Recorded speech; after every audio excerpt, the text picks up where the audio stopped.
Good evening and welcome to the demo before the demo. This will be very different than most organ recitals you've been to because I'll be explaining a lot. You'll see that there are things in categories here in the program to help explain and help keep things organized in your brain so that you can all become organists eventually in your lives. I would like to invite, especially if you have never sat up here in the chancel or in the choir loft, you can get a closer ear on some of the sounds if you'd like. If you do come up, grab a hymnal because we are going to sing some hymns. So who would like to come up further? Anybody? Come on. Yeah, come on up. Yes, come on up. No, that's okay. That's you don't have to be a soloist. Yeah, and you just grab a pew or a seat anywhere you'd like. And as these front pews are emptying, feel free to come a little closer. That way it feels more like a class.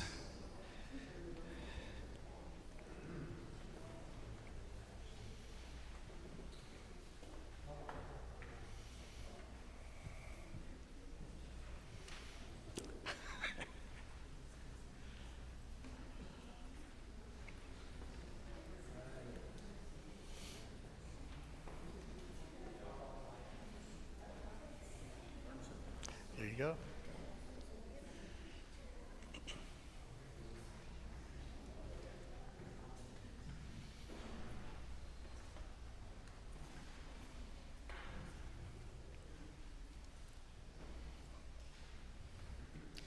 So please raise your hand if you've ever said to somebody that you're going to be pulling out all the stops.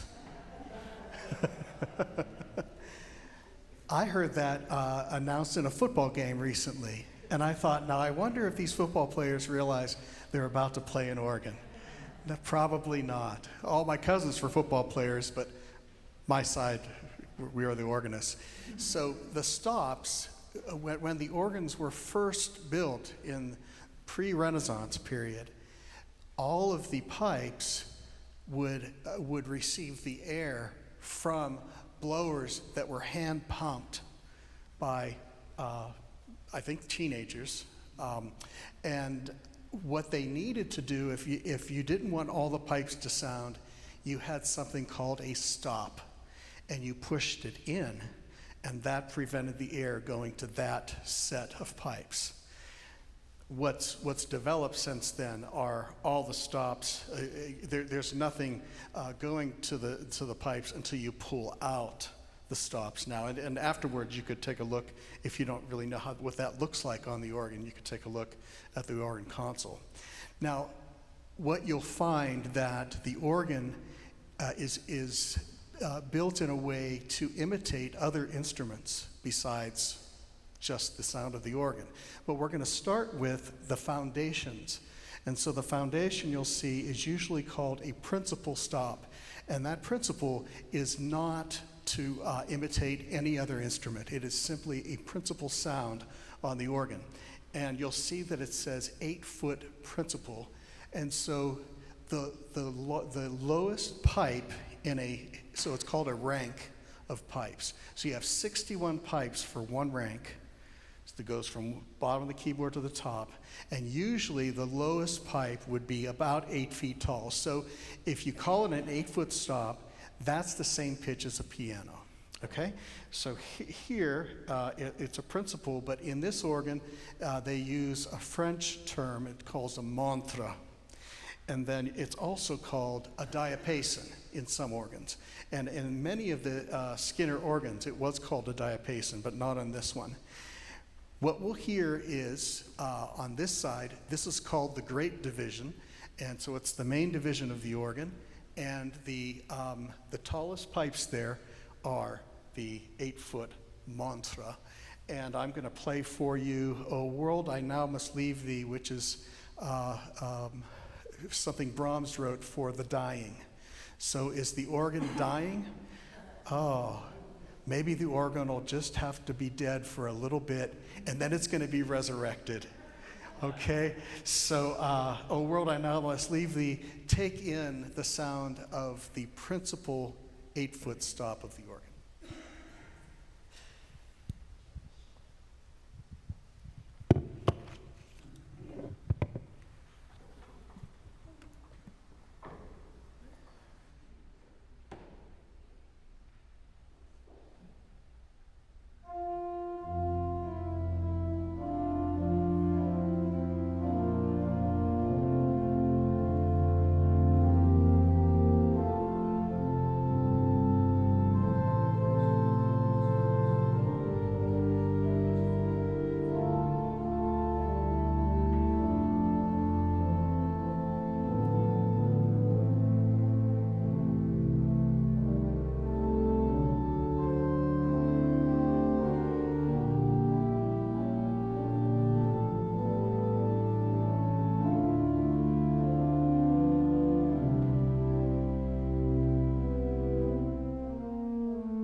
Thank you.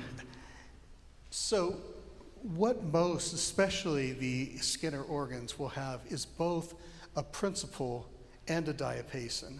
So the principal will be a little louder. This is a very nice warm sound, but it could be larger, and so that will be revoiced to be a little larger. And then we're going to add a diapason, which has a similar sound to it, and it'll be inside the swell chamber, and I'll explain what the swell chamber is in a little bit.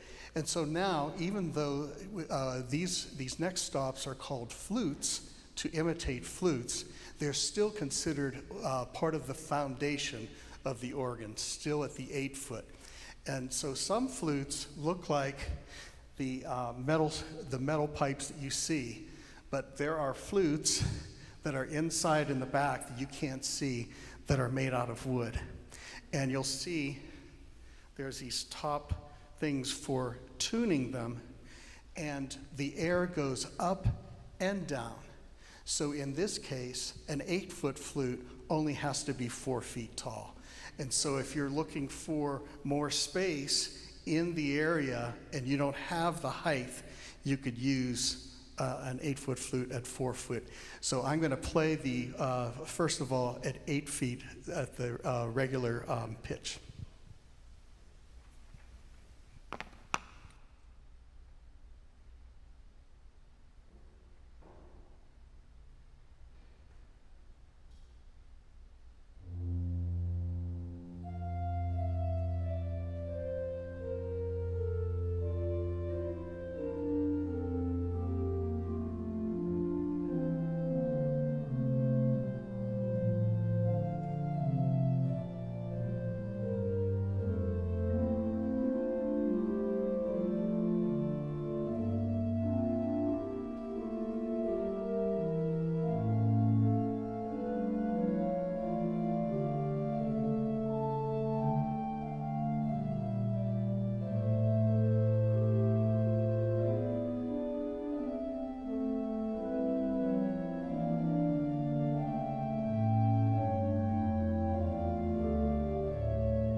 lovely sound, so we won't have to change that hardly at all, except maybe for some consistency, because if I went up the scale, you would hear some inconsistencies, so that could be very nicely done during the project.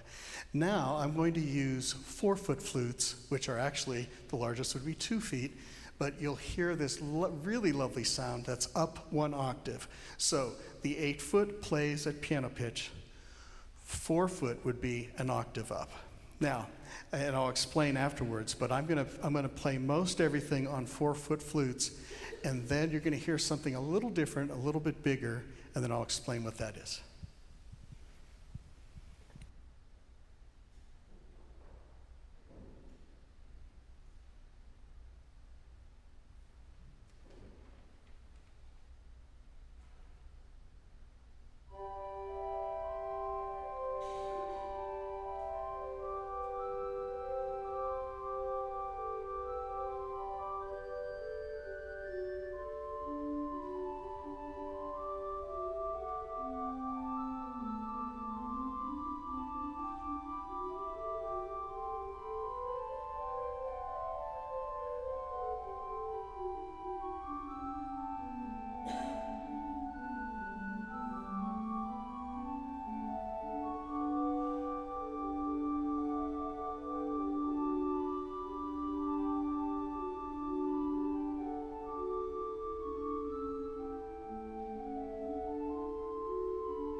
I think that's one of the cutest Bach pieces I've ever heard. It's just so light.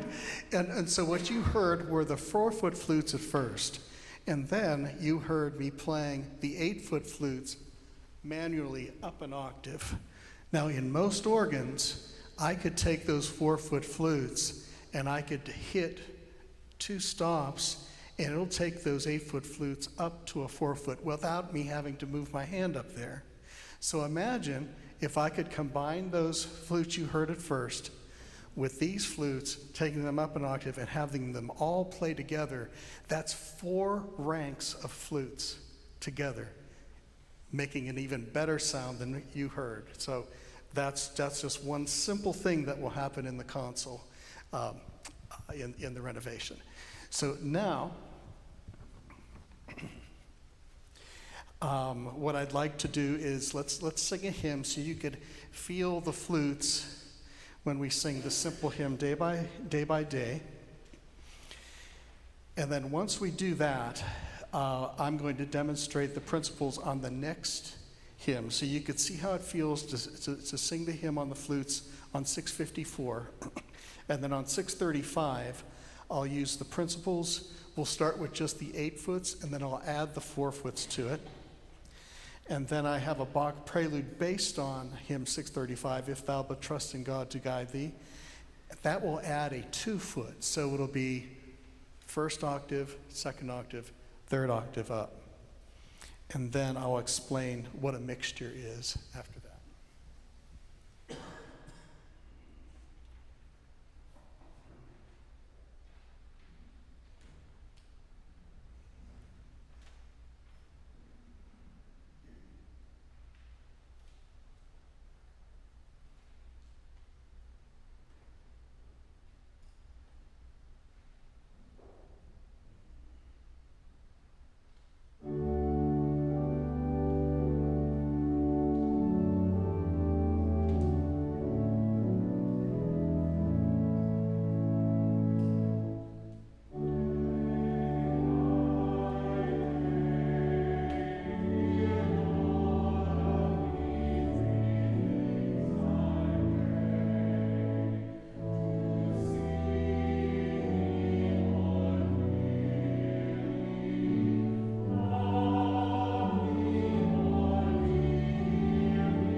You may not have heard it out there, but some of you up here, did you hear it got a little bit squealy on some of the things? Yes, so those were the 2 foots.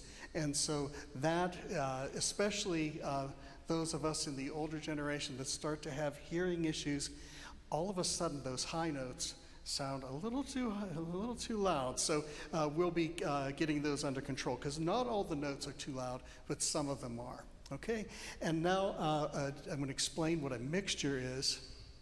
And if you see these really tiny pipes in the front here, and these really tiny pipes in the front here, that's a mixture.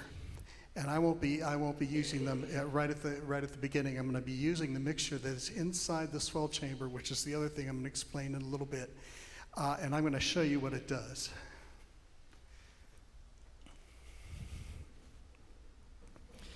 So if I do a 2-foot,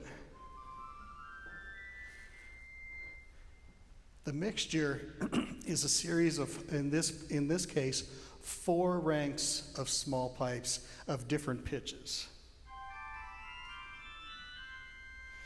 And you'll see that they don't continue to go all up. You'll see some of the pipes here, they'll start big, they'll go to small, and then they'll go to a big again, and then small, and then big again. Not huge, but listen.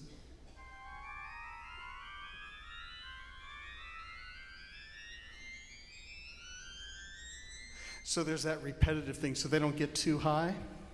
Okay, so this is the Toccata by Pachelbel that as a 12-year-old I heard played at the Mormon Tabernacle, and I was hooked and have since been always hooked on this lovely little toccata.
And now on this Bach Prelude and Fugue, what I'm going to do is something else that this organ could do in some places but not in others. And so I can take that, everything that's behind the shades there in the swell chamber, and I could connect it to the middle keyboard at both 8-foot and at 4-foot. So it'll play everything that I have chosen in that other section an octave higher in addition to the primary octave. So this is how that will sound.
Thank you. So now I'm going to demonstrate again the mixture. So we have the mixture that's inside the swell.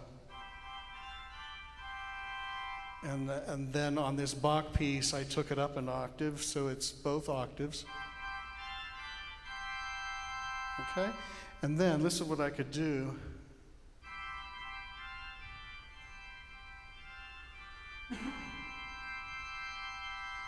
I could make it louder or softer because of those shades that I have a pedal that I could close the shades and open them so I could balance, especially when working with the choir. Okay? Now, that's the mixture up there. Here's the mixture above me.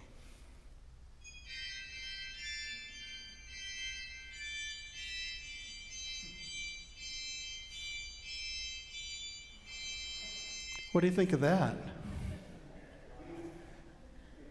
At my audition, when I arrived and I sat down at the organ to practice, David warned me, I don't think you want to use the mixtures here or there. Wait till you hear this one. That's that side.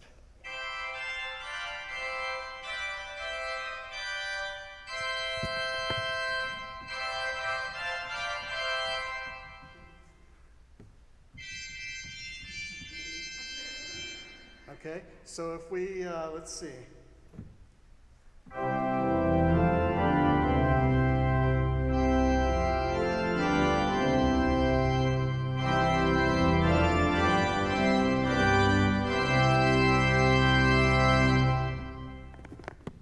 And I said, thanks for the warning, I totally agree.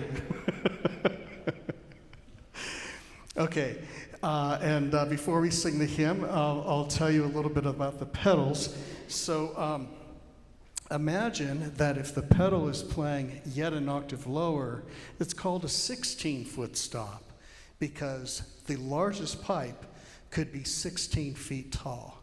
Now, again, going back to the wood pipes, those wood pipes could just be 8 feet tall but play an octave lower because the wind is going up and then back down. Now, there are these large pipes that you see right here, the ones that bend, okay? And those are called contrabass. And just about a month ago, I had them on. And while I was playing with them, Sarah Beth turned and looked at me because it was going bang, bang, bang, bang, bang, bang. This percussion sound was going up there. And I had heard it before. And so I did ask the guys who tuned the organ, I said, what in the world? And they said, something was replaced up there, and they did something that would cost less, and that's what's happening up there. So I couldn't wait to demonstrate that for you. You know what happened? But you know what happened this week? It stopped playing. I can't even get the pipes to play. So, Harry said it's the new air conditioner that made it happen. So I'm so sorry I'm not going to be able to play the percussion for you today because it's really funny. It really is. So if it ever comes back, we'll have a special little thing after church for you to experience it. So let me just play some of the pedal stops so you could hear them.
And in the hymn, on each stanza, I'll use the combination of these different. It's called a registration, by the way. I didn't say that. So you register the organ with with certain sounds, certain pipes, And these will have a different registration for every stanza that you sing. Here goes.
I get so many positive comments on those little bells that ring. Did you hear that? And I just can't help it. Every time they mention water, I've just got to pull them on. It's called a Zimbelstern. And could you tell that's French? Wrong. You remember that from Wiggle Worship? Yes, how about that? So the Zimbelstern is simply bells that are turning, and usually about 5 bells. And all I have to do is pull the stop, and they come on. The tricky part is, what if my hands are full and I can't push it off? And I've missed it a couple of times. So if you hear the bells and you're like, you know, we're not singing about water and the bells are still on, well, it happens. So I'm glad you remember it from Wiggle Worship. That's excellent. Yes, we have a future organist right here. Yes. Okay, now we are going to go into the swell chamber. So it's called the swell, and that comes from the swell shades, which open and close. And now you will have an imitation of stringed instruments. And I'm going to show you how that works. It starts with one pipe that's called a viola or a gamba or a solitional, and then you add a vox celeste. And the vox celeste is a pipe that's tuned slightly out of tune, so it gives the impression of a string ensemble. So let me play a chord for you. I'm not saying all string players play out of tune.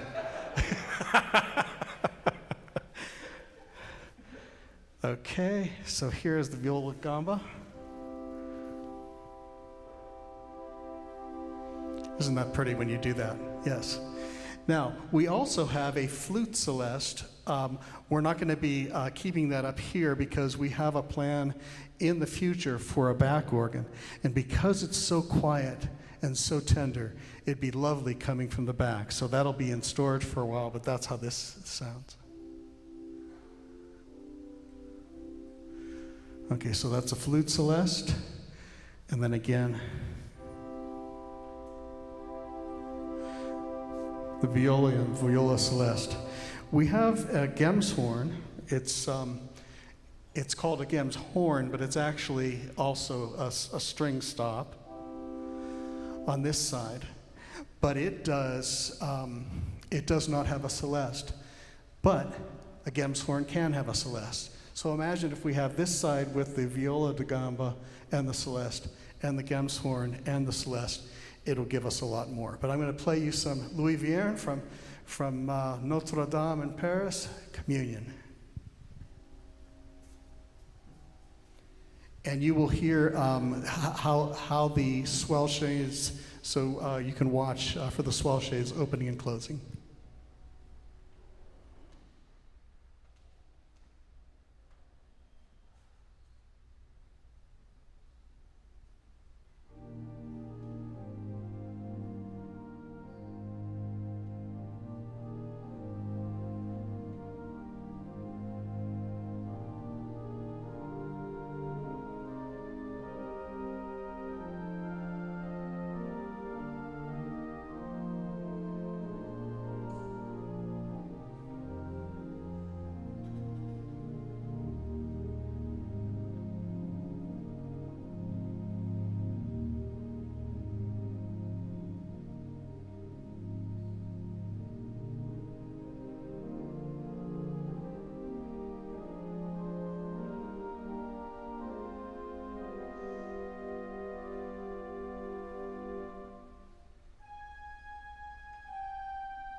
Now imagine this. I can control all of that sound in the swell chamber. I mean, what a difference, and I will show you in a moment how much louder it could be and how much I can still control it, which I did show you a little bit. But on this side, everything is exposed, which is what started happening in the mid 40s and 50s. It was called the organ reform movement. And that's why the mixtures sound the way they sound, because they're so screechy. That is why all these pipes are exposed. So I can't control how loud they are. What they are, they are. But there's another issue, and that is there's an opening on the side of the chapel for these pipes, but it's closed off. So if there's a small wedding or a family-sized funeral, and we're using the organ is sounding in here, but it's not sounding directly into the chapel. And I have to give the credit to Charles Kegg, who is our organ rebuild. It was his idea that we open that side up and we close part of this up. And so this becomes what's called, instead of a positive division, called a choir division. So it will also be under expression on this side and that side. So that's going to make a big difference. We wanted to keep it looking the same here. So there are some small pedal pipes that can be moved from out in the back there and moved in the front here. So it'll look very similar, but there will be so much more control, especially when you talk about the choir soloists, to be able to make those changes as needed.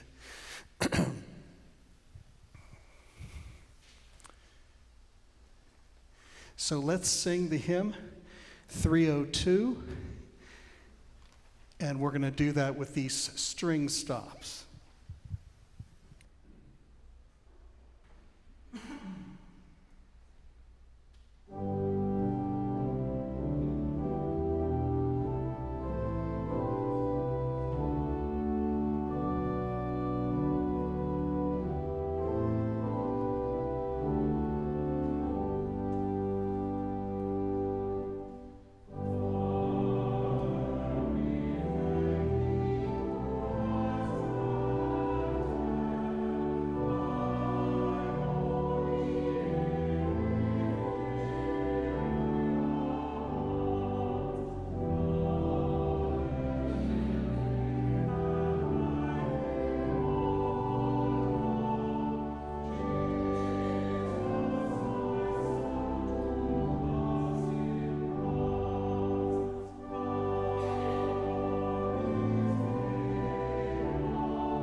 Okay, so I'll continue the swell box demonstration in just a little bit sooner than it says in the program. So what you heard on the second stanza was I was able to bring those strings in at the 4-foot level. So you heard the strings just at 8 foot at the regular, and then I was able to take them up an octave. But I was only able to do that on that side. I wasn't able to do that on this side because this console is limited. But the new console will have that ability on every manual. I'll be able to not only do 8s and 4, but I could even do 16. I could take it down an octave without playing it down an octave. It'll double an octave down, and it'll double an octave up whenever I want to do that. So it's going to be amazing how much more you can do in that situation. So let me just play some stuff in the swell, and I'll build up the sound so you could hear the difference it makes when the swell shades are open or closed.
Quite a buildup, but if the choir was singing or a soloist is singing and you want to have that organ behind it powerful, you can still balance it while closing the swell shades. So imagine if we could do that on this side as well, how much more flexible that'll be.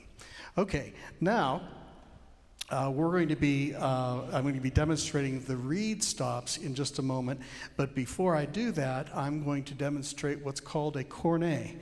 And that is a combination of pipes that play at 8, 4, 2 and 2/3, 2 and 1 3/5. So it's 8 and then an octave up, and then an octave and a fifth up, and then 2 octaves up and an octave and a third up. That the cornet was designed to imitate the sound of a reed, the sound of a clarinet, sound of an oboe. Okay, and so I'll play that first for you, and then you can compare it with the other reeds.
So that's an example of thank you, of a very unique kind of sound because you're hearing, I'll play this for you,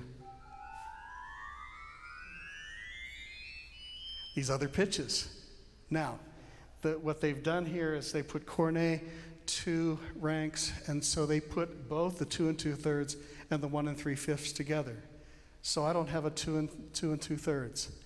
I've had a 2 2/3 on my organ since I played when I was 15 years old. So we need a 2 2/3 to be by itself. So that will be separated. And Chuck was so nice that there's going to be a 2 2/3 on every manual now. So I'm going to have lots of 2 2/3 because the 2 2/3 is a nice, playing the 15th up, it's nice to add to some of the reeds. It gives it just that little bit of edge to it that makes it very warm and very organistic rather than like an instrument. Okay? Now, the next one is kind of cute because it's bassa de desus de trompet and de cornet separate. So I'm going to separate the cornet from the trumpet. So here's a trumpet in the swell chamber against the cornet with a little accompaniment on this side of the organ.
What's very interesting in both the French and some of the English repertory is the title of the piece tells you what stops you're supposed to use on the organ.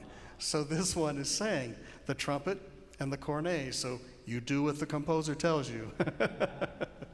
Okay, and you may have heard, hear that little, and that's that squeakiness. Right now it's just playing on that one note. I had another piece by Bach that I was going to play with that, and the B was played a lot, and I thought, boy, that's going to get on everybody's nerves, so I changed the piece at the last minute. Okay, so that's the combination of how the cornet sounds with the trumpet. Now, this is called a crumhorn. A crumhorn was a sort of a pre-oboe stop in the Baroque and pre-Baroque eras. And crumhorn is usually on this side of the organ, but for some reason, it's on that side of the organ, and it doesn't sound like most crumhorns I know, so see what you think.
Yeah, just a so-so sound. So that will be replaced with an organ clarinet.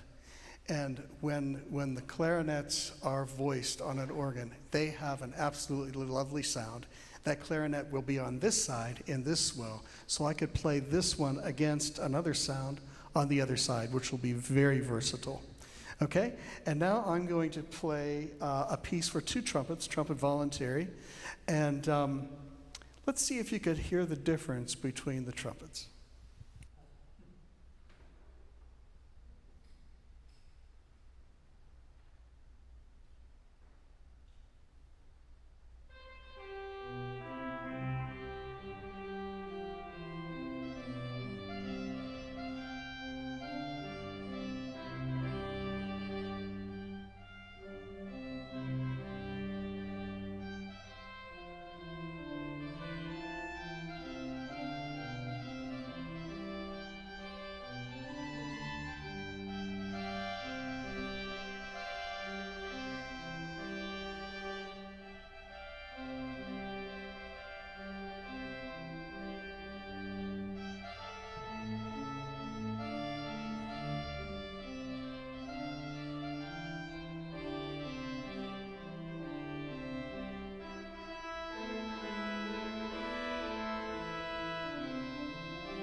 Very nice piece. And what is usually really nice about it is if you have two different trumpets that sound a little different from one another, and you have two different trumpets that are on opposite sides.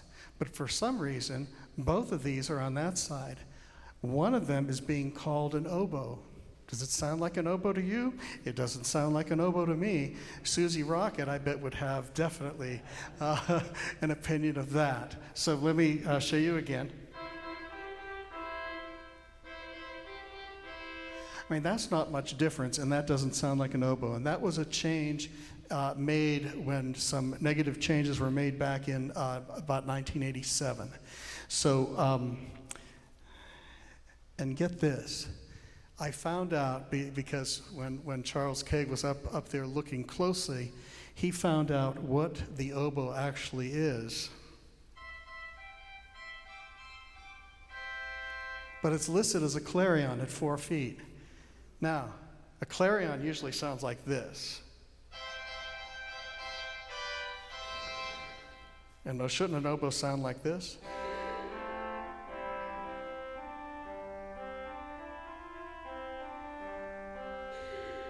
Okay, more changes that were made in the 80s that were way, way off. So all of those things are going to be corrected. And that oboe will be voiced better than it is now. So the reed pipes mostly look like this, okay? And you see you probably can't see it from way back there, but there's a little wire here.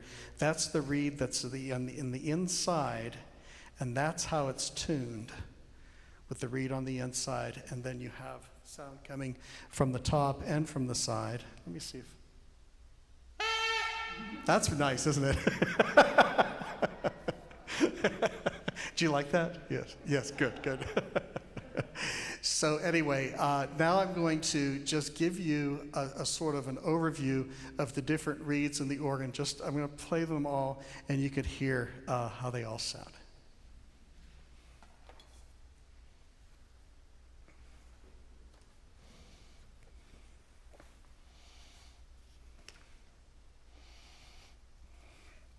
And we're gonna do it before the hymn. Okay.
Did you ever hear me play that?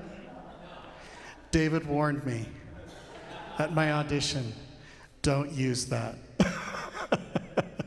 And those are friends of mine in Dallas they said, be really careful. You probably don't want to use that trumpet in your audition. So that's going away.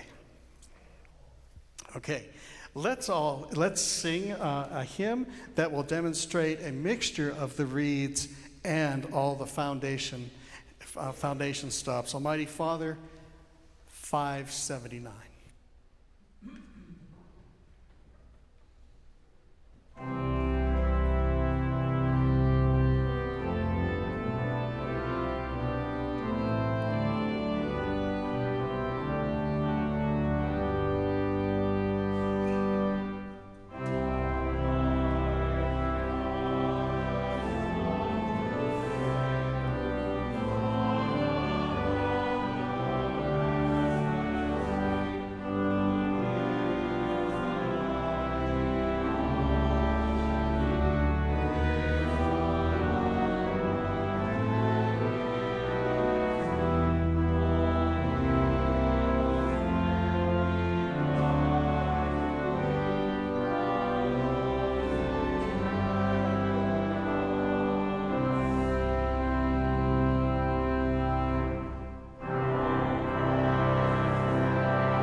Did you hear that pedal get a little bigger at the bottom? That was the bombard.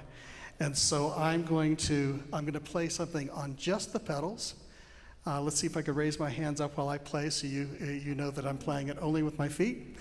This is from the Toccata and Fugue in D minor, the Dorian by Bach. Here's the pedal part.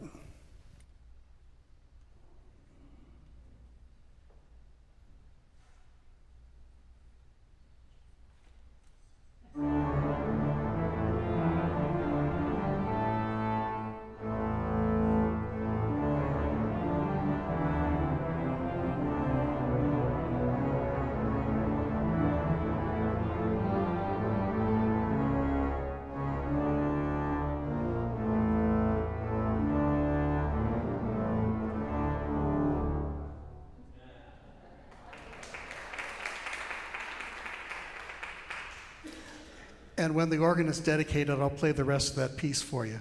Okay. Okay. Now, one more hymn to sing.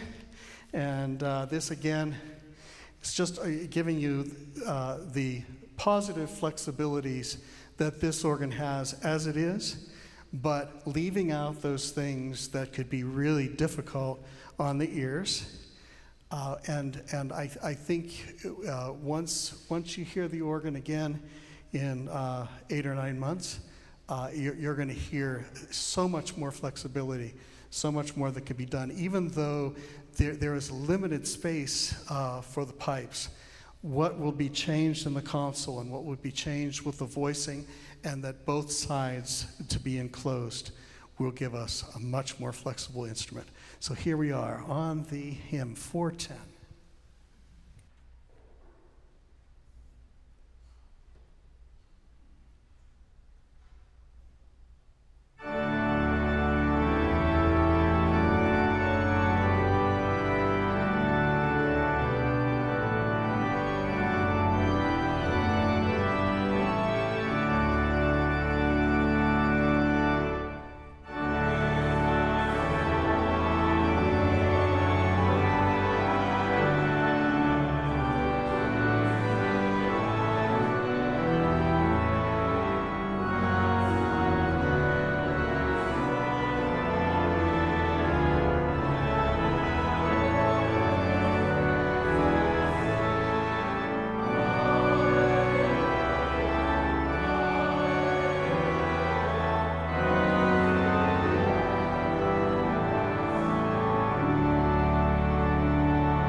And now a fun postlude for you, something finally from Spain. The Emperor's Fanfare, Antonio Soler.